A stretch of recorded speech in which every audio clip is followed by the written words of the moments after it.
So pagdating naman po sa talino, aaminin ko po yan.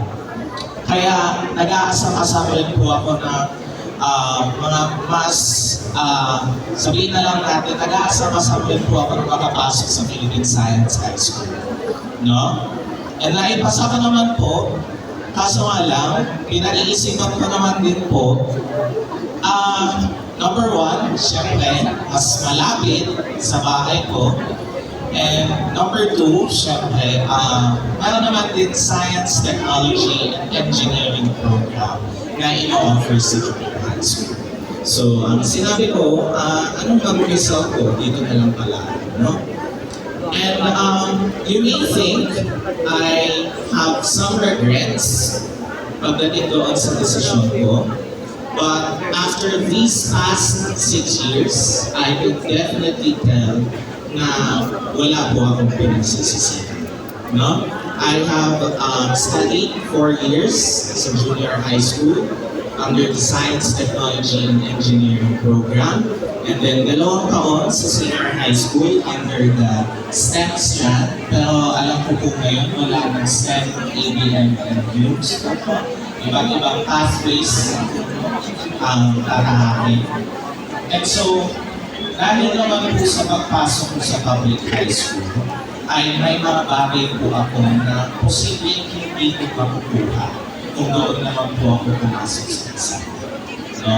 Marami pong kaibigan na nakamit, maraming oportunidad at maraming mga pagkakataon upang ipakita ang galing, lakas at talino.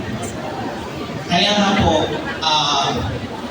doon po sa mga medyo nag-aalinlangan o kaya medyo kinakabahan kung bakit dito nga ba mag-aaral, I can assure you po, wala po tayong dapat itatakot. Because I can definitely say, Labrador High School is one of the topmost institutions in Quezon City pagdating sa pag-aaral.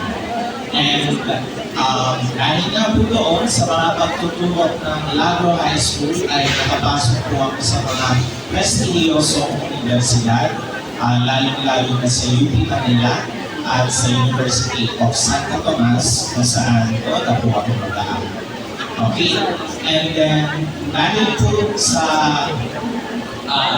pag-aaral, dahil po sa mga aral na binigay ng institusyon na ito, ako po ay iniimbitahan sa June 6 ng Quezon City Hall bilang highest averaging senior high school student sa buong Quezon City. Ito. So, may papayo ko lang po sa lahat ng mga mag-aaral dito, meron man po, walang imposible kahit saan man kayo manggaling.